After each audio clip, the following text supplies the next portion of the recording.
News of the times. The Paris poisoning scandal. Madame Tiquet's fall from society to the scaffold.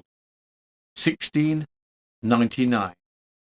Welcome to News of the Times. In this chilling historical true crime episode, we revisit one of the most sensational scandals of pre-revolutionary France. The case of Madame Tiquet, a well-connected aristocrat whose dramatic downfall gripped not only Paris, but later captured the morbid imagination of Victorian England. Using rare period newspaper accounts and documents from the 1860s, this retelling explores the scandal through the eyes of Victorian readers, who viewed the affair as both a cautionary tale and a Gothic spectacle. Set during the reign of King Louis XIV, the story unfolds at the height of Parisian elegance, where poison, betrayal, and suspicious shooting at the family home sparked a trial that memorized a nation. Now, was Madame Tiquet a clever woman trapped in an unhappy marriage, or a calculating socialite with deadly ambition? This case becomes so infamous that it was referenced for decades in legal texts, theatre, and popular literature. Join us as we uncover the many layers behind a murder case that stunned both the Ancien Regime and the Victorians. Based on 19th century publications and archive materials, this episode peels back the curtain on justice, gender, and a class in a deeply unequal world. And in today's end of episode further particulars segment, in the shadowy alleys of 1673 Paris, a respected midwife built her reputation on secrecy and left a trail of tiny corpses in her wake. When suspicious neighbours took matters into their own hands, what they unearthed was nothing short of nightmarish. This is the gruesome tale of the murderous midwife and the truly medieval punishment that followed. So, brew yourself something warming, pull your shawl a little tighter, and try not to sit with your back to the door. From poisoned bouquets to suspicious chamber pots, tonight's episode brings you a tale so dramatic it scandalised both Versailles and Victorian parlours. Let us take you back to a time when powdered wigs were high, motives were murky, and executions were, well, excessively theatrical. Settle in, dear listeners. The candles are lit, the archives are open, and the ghosts of Paris are most eager to be heard. Background. France in 1699 was a glittering paradox. Under the rule of King Louis XIV, the Sun King, not Louis XV, who ruled later, the country basked in splendour at the top and suffered in silence at the bottom. The aristocracy lived in a world of powdered wigs, gilded salons, and endless court intrigue. Paris was fast becoming the cultural capital of Europe, where appearances mattered more than the truth, and social standing could mean the difference between life and death. But beneath the satin and scandal, France was a nation burdened by a rigid class divide. Patriarchal laws and religious tension. Women had fewer rights, marriages were often arranged, and public executions were not just justice, they were theatre. The legal system was unpredictable, shaped as much by rumour and status as by evidence. A whisper of impropriety could ruin reputation, an accusation of poison could end a life. It was into this volatile world, elegant on the surface, brutal underneath, that Madame Tiquet fell from grace. Angelique Carolière Tiquet, born into comfort and promise in the city of Metz, Angelique Tiquet was the daughter of Jean-Auguste Carlier, a man of means and learning, and the sole heiress to a preposterous bookselling and jewellery enterprise.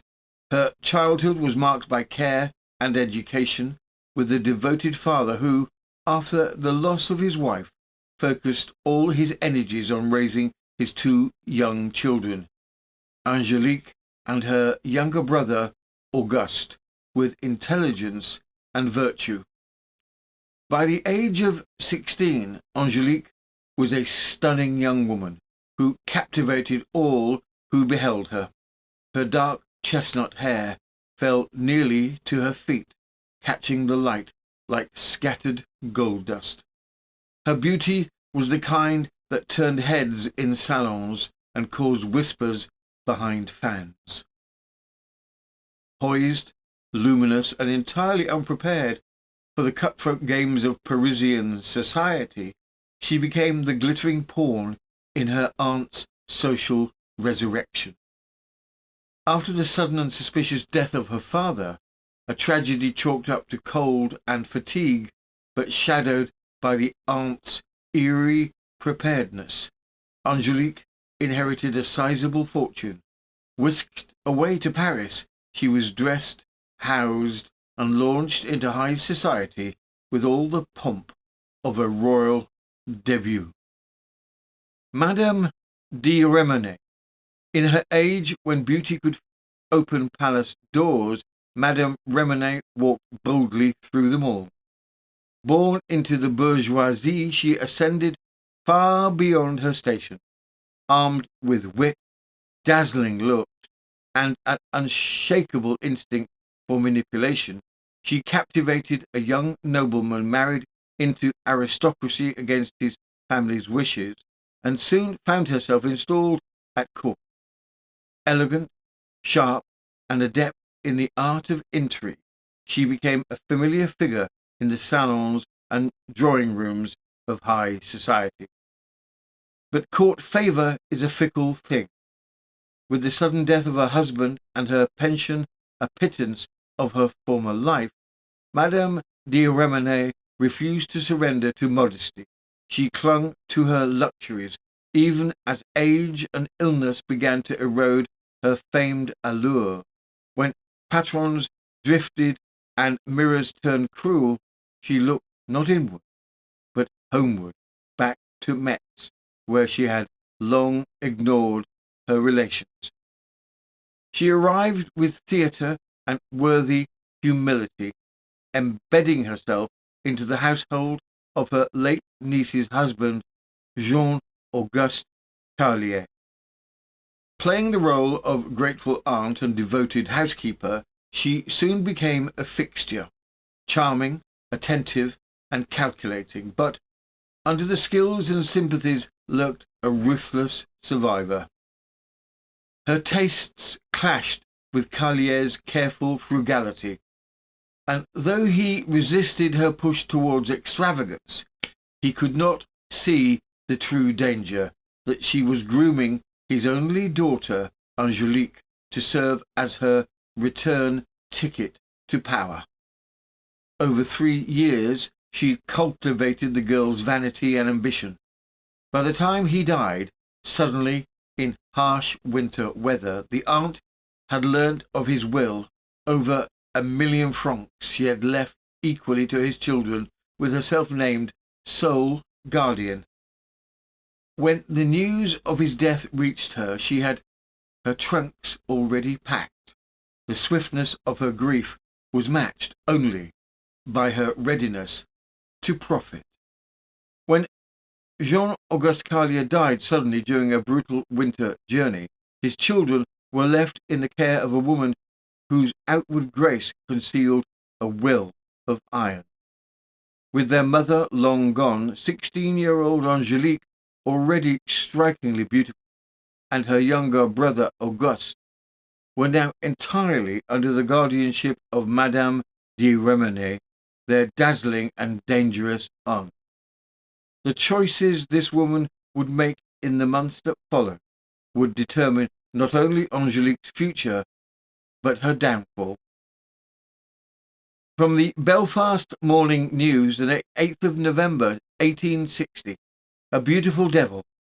Angelique was now 16, exquisitely beautiful, with her hair marvellously and abundant, so that, when let loose, it covered her almost to her feet. Its colour was a dark brown, with gleams of light on it, and as if sprinkled with gold dust. So lovely a beauty Madame de Romane was impatient to produce to the world. She hurried the sale of Carlier's effects as much as selecting what she thought fit to retain, and in 5 months after her nephew's death returned to Paris with her 2 young wards. The best rooms of a mansion were at once furnished with all the cumbrous luxury of the period. A complete staff of domestics were engaged, and a career of dissipation began. Wooers thronged about the young heiress. Among the crowd were 2 especially distinguished, the one by Madame de Romane, the other by her niece. The first was Monsieur Tiquet, President of the Parliament of Paris, whose relations with Madame had formerly been very intimate. He was old, ugly, and disagreeable. He had, by extravagance, impaired a large fortune, but his position upheld him.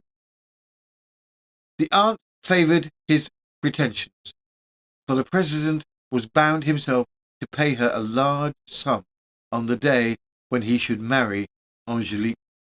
The girl herself inclined to a young Chevalier de Montgeorge, who was an officer in the King's Guards, handsome, witty, accomplished, and really in love, according to the fashion of the age and country.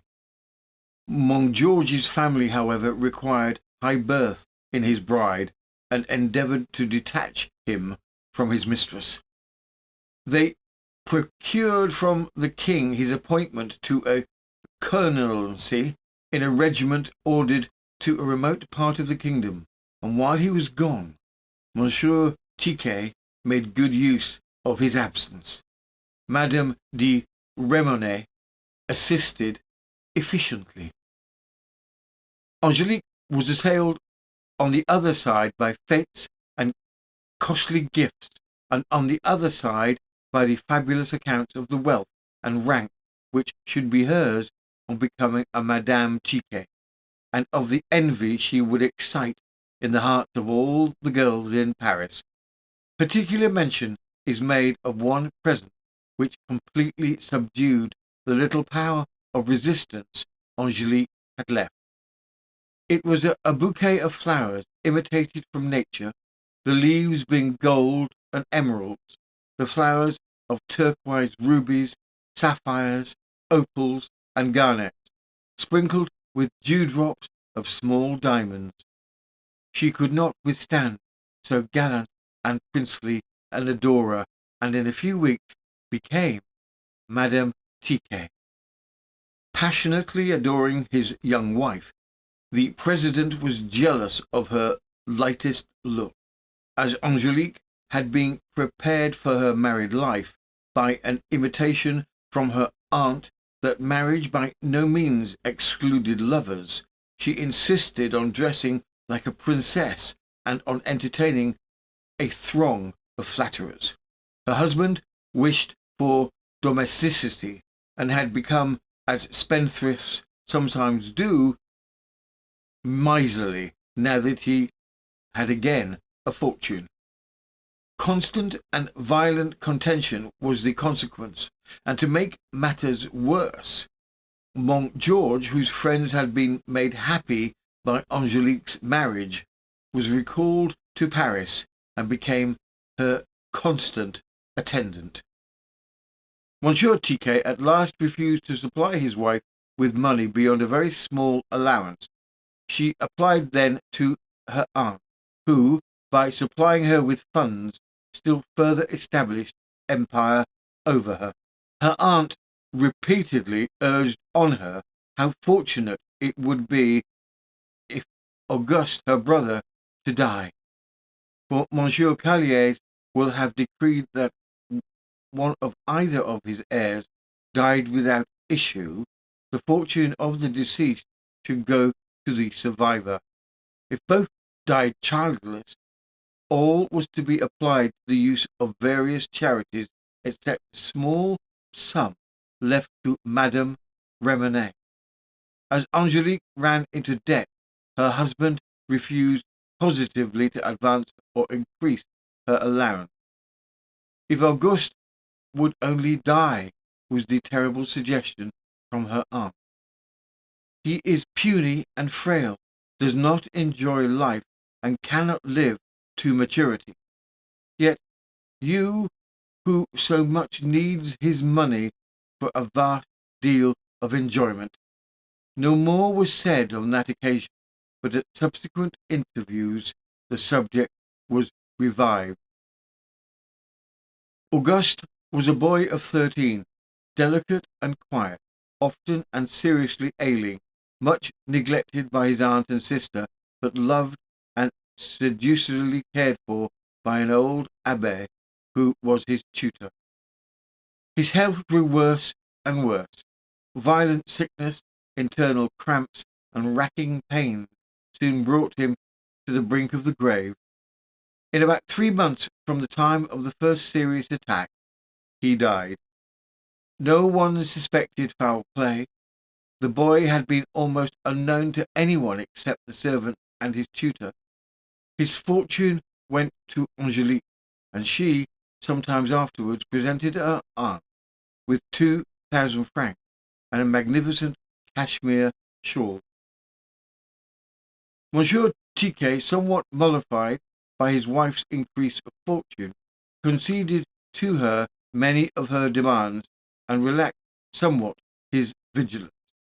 At last, Monsieur Tiquet gave his porter, a Gascon named Catalan, strict orders not to permit the egress of his mistress unless in company with himself or on showing a written order from him. Angelique made this man her friend, and still was free to attend revels and masquerades until her husband, discovering her convive, dismissed him, and himself kept the keys. As if to crown his happiness, a little girl was now born, and the consequent seclusion of the young mother gave the president reason to hope that for the future all was well.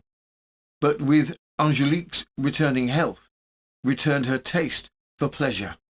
She was very affectionate in her manner to her husband, but she now and then insisted on attending places of amusement at which he knew she would meet Mon George.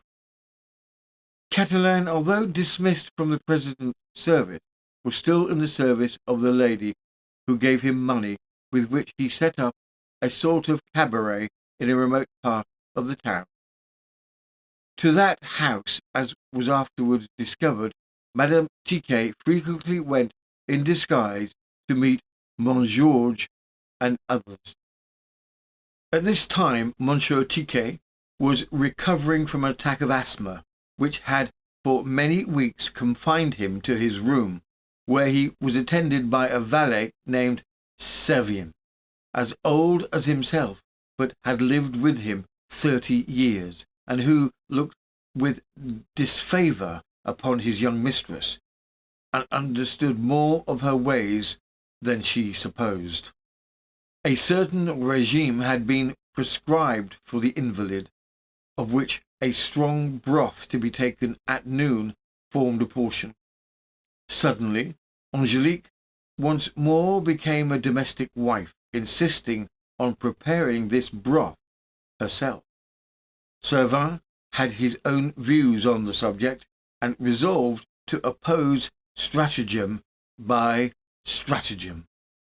On the first day of Angelique's acting as cook, the valet took a pet dog of the president's a pretty white spaniel, and shut it into his own chamber. Taking care to be in the way at the right moment, he took the broth from her hands to carry to his master, but on his way to the sick room he visited his own and poured at least half the contents of the bowl on a plate, set it before the dog, and again shut him up. When he reached his master's room, he found Angelique there. "Where have you been delayed?" she asked. "I spilt some of the soup, madame, and could not appear before my master till I had changed my coat, which was splashed." "Ah!" The cry was from Angelique, and was caused by a servant, whose foot slipped on the wax and slippery margin between the carpet, so that he fell and broke the bowl. Angelique was enraged, but her anger only convinced the old servant that he was right in his suspicion. Yet, to his astonishment, the dog did not suffer, but continued perfectly well, although he had eaten the whole portion allotted to him.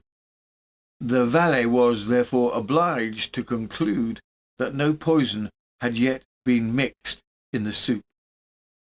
Angelique continued to prepare it, and Servin persevered in always taking out a portion for the dog before he gave it to his master.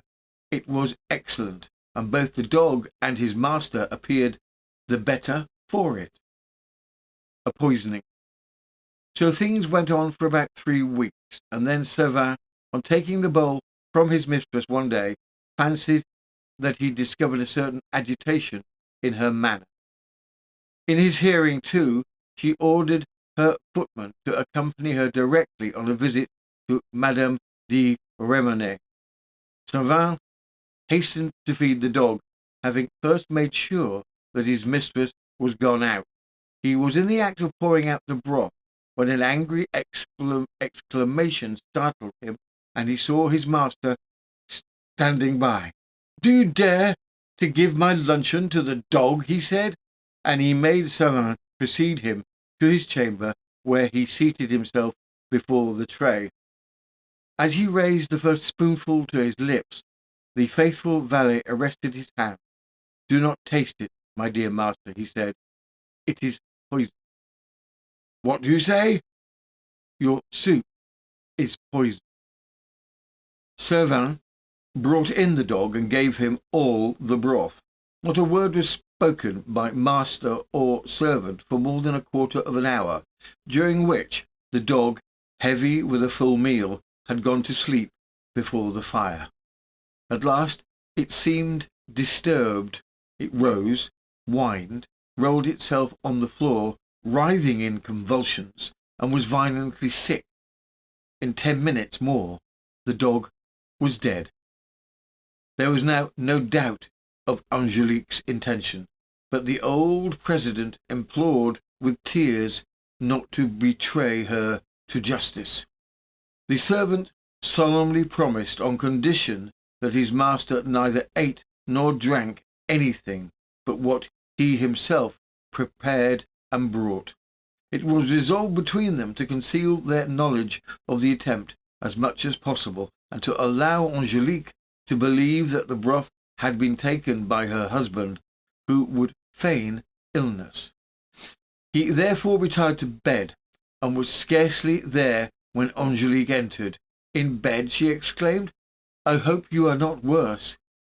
He made no answer, but Servin, in a whisper, told her that his master had suddenly become very ill, that perfect quiet would be necessary for him.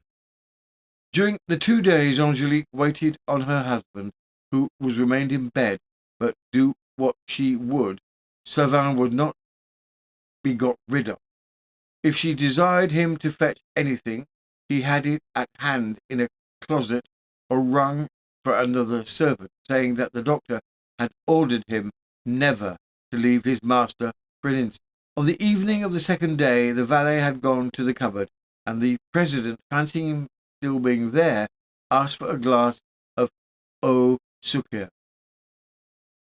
Angelique flew to a table, mixed the drink, and added to it something from a little bottle, which she hastily replaced in the bosom of her dress. The glass was suddenly taken from her hand.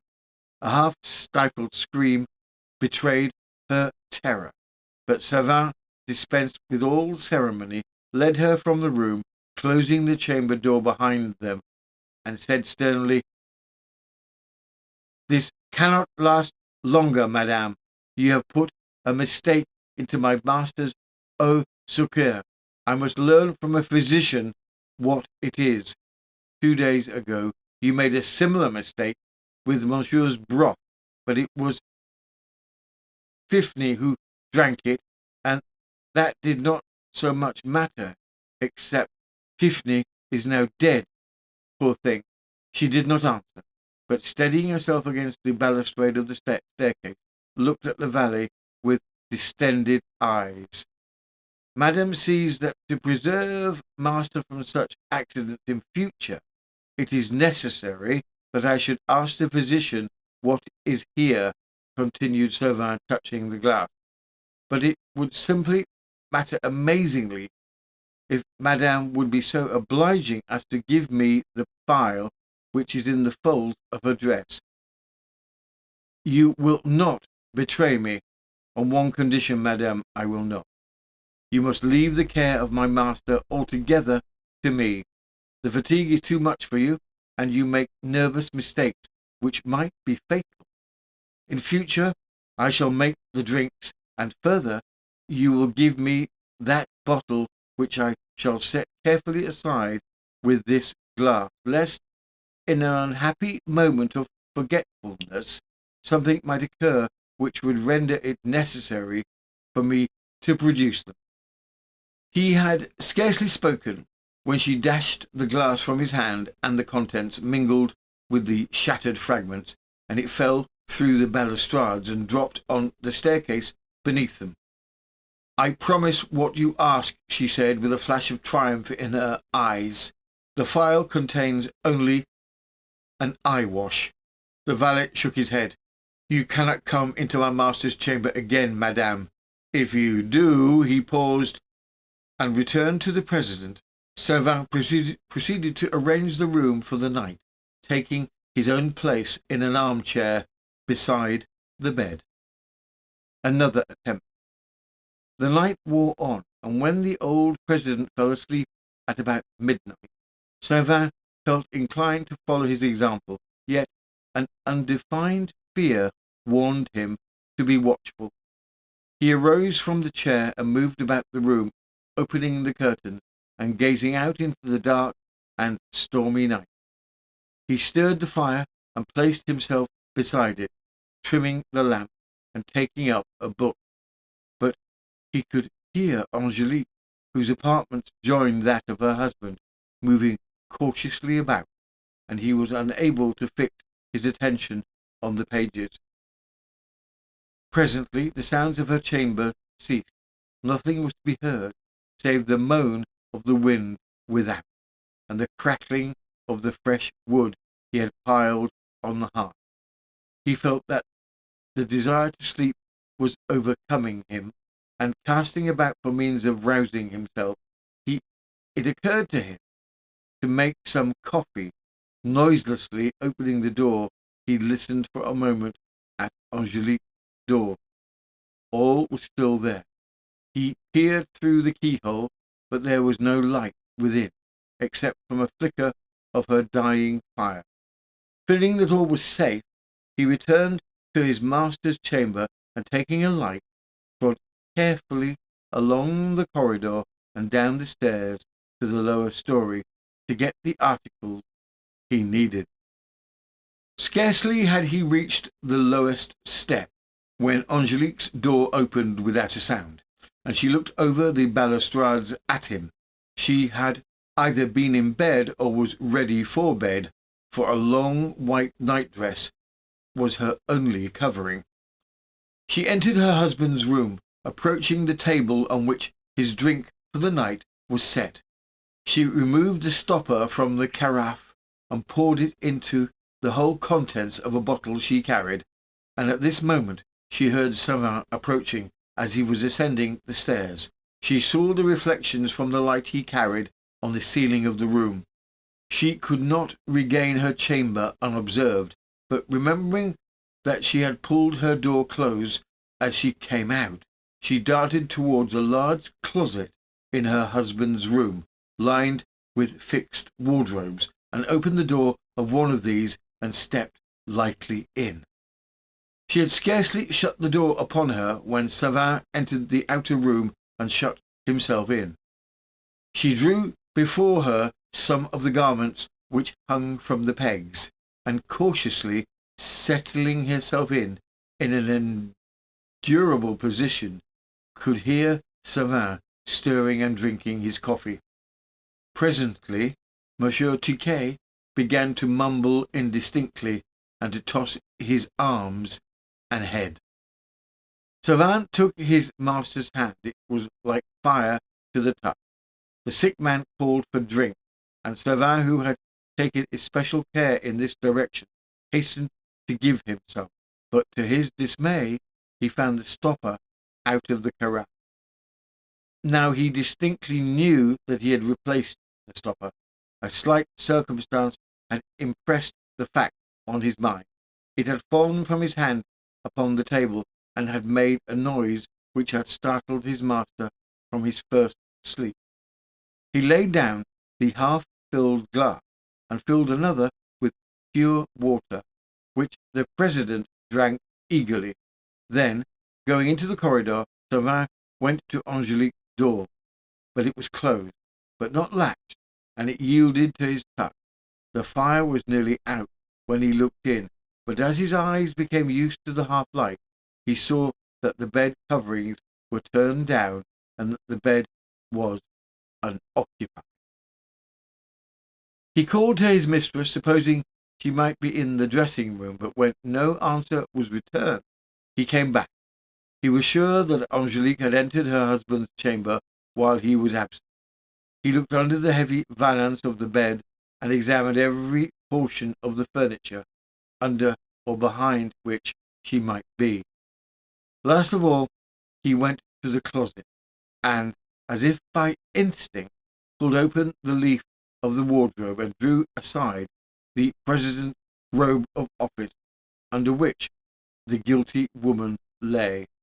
Her eyes met his, and without a word she rose and stepped from her hiding-place to the floor.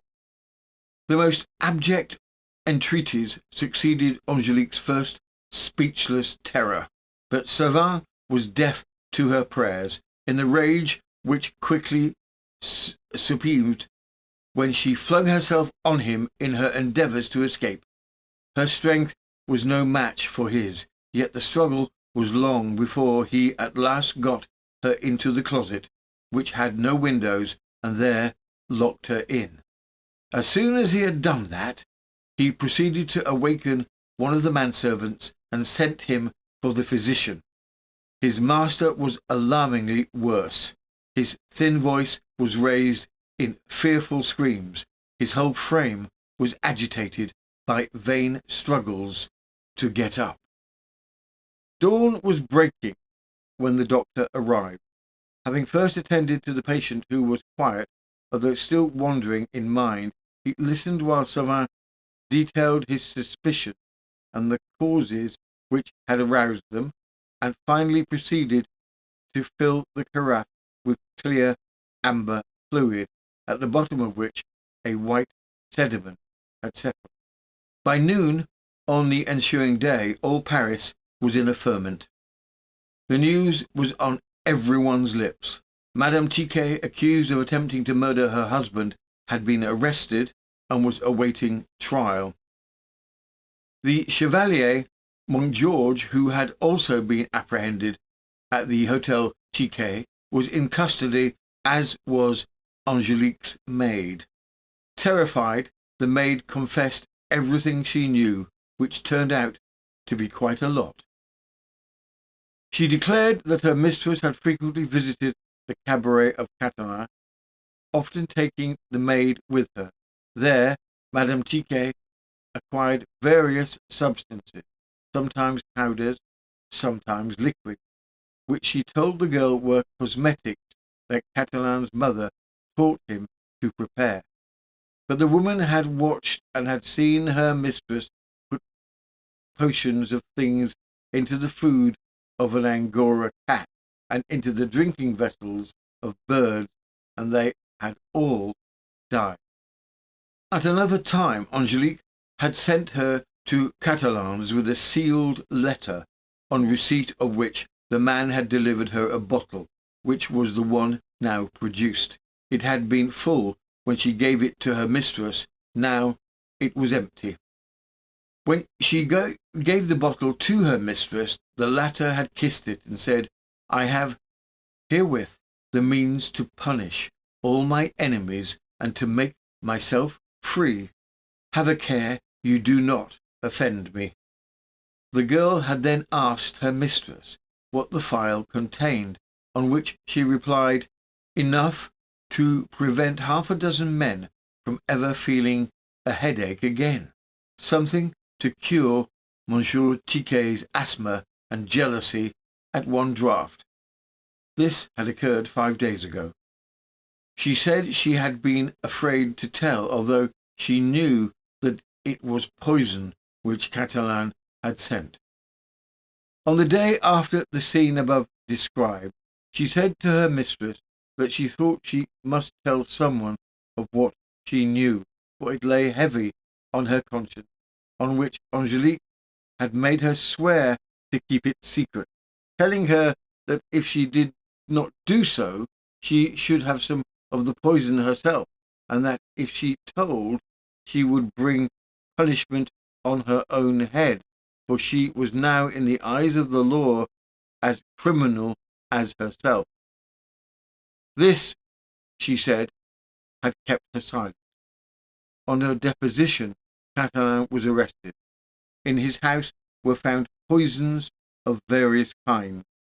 In one bottle from which she said he had poured what he had given her, it was a preparation of arsenic and aconite, which the physician who attended the president declared to be in the same as that was contained in the carafe of night drink. The girl was asked whether she believed Monsieur Montgeorges to be cognizant of Madame Tiquet's intentions. She averred that he was not. On the contrary, Madame had told her that if Monsieur Montgeorges knew, he would cast her off, much as he loved her. As for Catalan, he flatly denied all the accusations, and then relapsed into a dogged sullenness which nothing roused him. Angelique, who had quite recovered her audacity and self-possession, resisted all entreaties to confess her crime, vowing that nothing should induce her falsely to condemn herself and cast a stigma on her child. She declared that the whole charge was a conspiracy between Savin and her maid, who had an intrigue together, that Savin had ruled his master before marriage, was jealous of her influence, and had taken this method of getting rid of her. The torture by water was applied to her, but she bore its agony with firmness. In the same chamber, Catalan was stretched on the rack, and for some time bore the torture without flinching, but as a greater force was applied, he yielded and made a full confession. He avowed that Madame had promised to marry him when her husband should be dead, and that, as he himself was jealous of Montgeorges, he had meant to poison that person as soon as he could find an opportunity. It was plain that Montgeorges, who had been arrested, was only guilty in his love for Angelique, and he was at once set free. He immediately repaired to the Hotel Tiquet and enforced admission to the president, who was restored to his senses, although prostrate with shame and grief. To him, Montgeorges confessed that he loved Angelique, and swore never again to see her if her husband would aid him to endeavour to procure her pardon. The president agreed. His passion for his wicked wife was strong, and Montgeorge drew up in his presence a petition, which he signed. Then the Chevalier departed to seek audience of the king, with whom he was a favourite. It was of no avail. The king was kind in manner, but inflexible. The crime of poisoning had fearfully increased, and he was advised most urgently to punish the first poisoner who could be brought to justice. Pitying the young man's despair, the king again sent him from Paris, that he might not be in the way to witness Angelique's trial and execution. The day of trial came. The most untroubled innocence could not have displayed an eye more cloudless, a brow more unruffled than Angelique's. Her matchless tresses were fully displayed, being arranged in clusters of heavy, long curls, crowned with a chaplet of white roses. Her robe of pure white was confined at the waist by a cincture of turquoise and diamonds. Madame de Remonnet, who had escaped on the first alarm of her niece's detection, had been apprehended, and Angelique knew nothing of this until she saw her aunt led into court a prisoner like herself. Catalan, who had carried in to give his evidence, when startled when he saw the elder prisoner, and declared that it was she who had taught him to prepare the poisons, and who had counselled her niece to administer them. Sentence of death was passed on all three. The waiting maid was pardoned in consideration of her voluntary confession, but condemned to retire for her life to a convent. Catalan managed to drag himself to his feet of his mistress, and implored her to pardon for having criminated her. "I forgive you, my poor Catalan," she said. "It was pain which forced you to belie yourself and me. Let those who have compelled the false confession answer for it to God." Although everyone was certain of Angelique's guilt, yet the sympathy excited by her strange beauty and by her fortitude extended far and wide amongst all classes in France. Redoubled efforts were made to procure Angelique's pardon, but the king refused to receive any more petitions in her favour. Although to the last she encouraged herself with the idea of ultimate escape from her terrible doom, the day of her execution found her still under sentence of death. Dressed as she had been at her trial, and accompanied by her aunt and Catalan, and attended by a priest who vainly implored her to confess, she was borne on a cart through the streets of Paris, exposed to the gaze of thousands upon thousands. She bore it unmoved, and her sole anxiety seemed to be that her lovely hair should not be wetted out of a curl by slight rain that was falling. When she reached the place of execution, she said peremptorily to the priest, "Cease, Monsieur Abbé, permit me to die in peace. Give my love to my husband and my daughter. Tell Monsieur Tiquet I forgave him his share in the foul conspiracy which has brought me to this, and to the Chevalier Montgeorge give my kindest adieu, and my hair, if it must be cut off.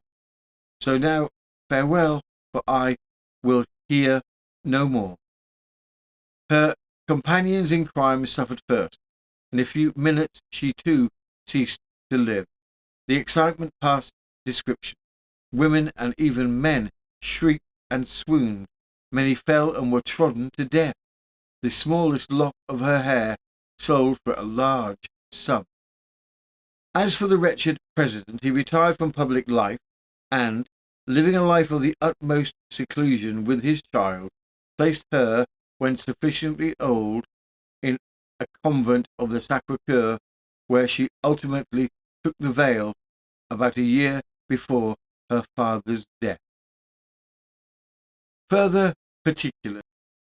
If this tale rings a faint blood-curdling bell, you're not wrong.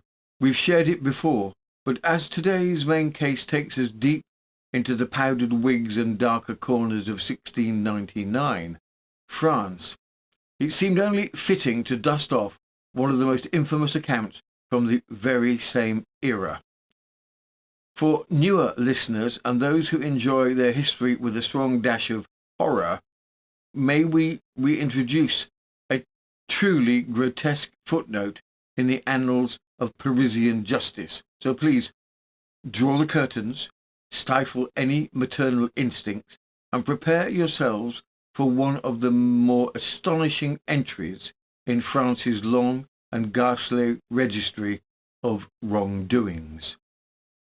From the Caledonian Mercury, November 1764, the recounting of the murderous midwife.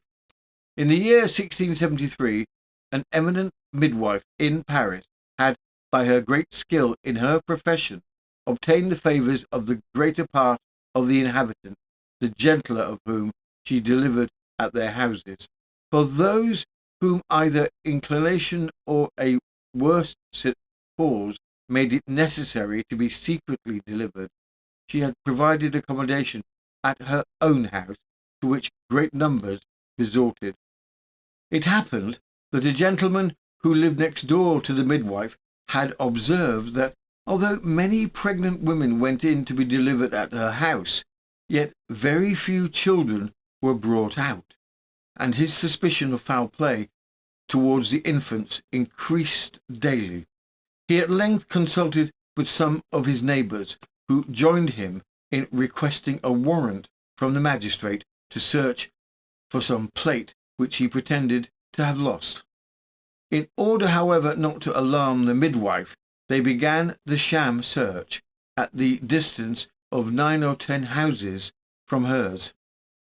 When they came to her place of abode, she affected the utmost concern, desiring the gentlemen not to hurry themselves, but to proceed in their search with all possible circumspection. They did so, and on their coming to the necessary house, they put down a hook, which they had brought with them in purpose, which brought up the body of a child newly destroyed. They continued their search till they found no less than 52 children, some of whom were in a great measure decayed, but many of them appeared to have been deposited in that place within a very few weeks at the most. The consequence of this was that the midwife was immediately apprehended and brought to trial, and condemned on the fullest of evidence to be executed in the following manner, and she suffered accordingly on the 28th day of May, 1673. A gibbet was erected, under which a fire was made, and the prisoner, being brought to the place of execution, was hung up in a large iron cage, in which were placed 16 wildcats that had been catched in the woods for that purpose. When the heat of the fire became too great to be endured with patience, the cat flew upon the woman as the cause of the intense pain they felt. In about 15 minutes they had pulled out her entrails, although she continued yet alive, and sensibly imploring as the greatest favour an immediate death from the hands of some charitable spectator. No one, however, dared to afford her the least assistance, and she continued in this wretched situation for the space of 35 minutes, and then expired in unspeakable torture. At the time of her death, 12 of the cats were expired, and the other 4 were all dead in less than 2 minutes afterwards. However cruel this execution may appear with regard to the poor animals, it certainly can it be thought too severe a punishment for such a monster of iniquity as could proceed in acquiring a fortune by the deliberate murder of such numbers of unoffending innocents? And if a method of executing murderers is a manner somewhat similar to this was adopted in England, perhaps the horrid crime of murder might not so frequently disgrace the annals of the recent times. The above story is strictly true in every part of it, and as well known in Paris as those of Mary Blandy or Sarah Jeffreys in England.